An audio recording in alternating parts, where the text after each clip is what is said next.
Nade-delay naman ang ilang bus sa Davao City dahil natatraffic sila pabalik sa terminal. Live mula sa Davao City, nasa frontline ng balitang yan ang aming Mindanao correspondent na si Bril Montalvo. Bril, marami pa rin bang tao dyan sa terminal ngayon?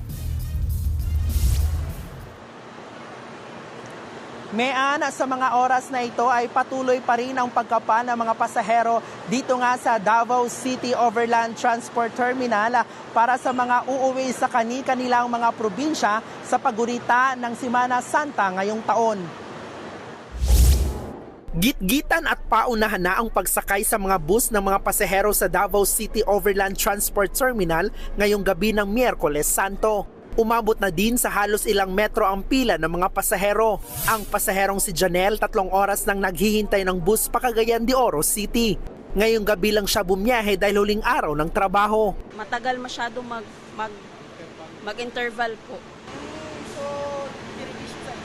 Sobra, grabe. Lalo na't may mga bata pa kaming kasama. Sobra ka perwisyo. Ang pamilyang Kahimtong na galing pang Davao del Sur, alas 4 pa ng hapon nasa terminal kahit na alas 12 pa ng madaling araw ang biyahe sa Mati City, Davao Oriental. Mainam na raw ang maaga. Hassle dyan. Aba talaga kasi maraming pasahero, nahihirapan kaming sumakay, tsaka marami kaming dalang bata. Paliwanag ng LTFRB Region 11, nata-traffic ang mga bus kaya nade-delay ang pagbalik sa terminal. Somebody reported to me that a travel from Tagum going to Davao now will take you 4 hours.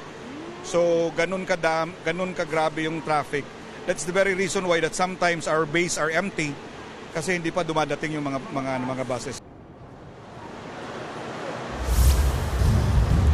Mean, kung makikita mo dito sa aking likuran ay patuloy pa rin ang haba ng pila ng mga pasahero dito nga sa terminal para makasakay ng bus.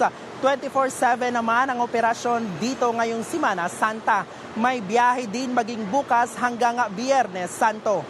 Yan muna ang latest mula dito sa Davao City Overland Transport Terminal. Balik sa iyo, Mean.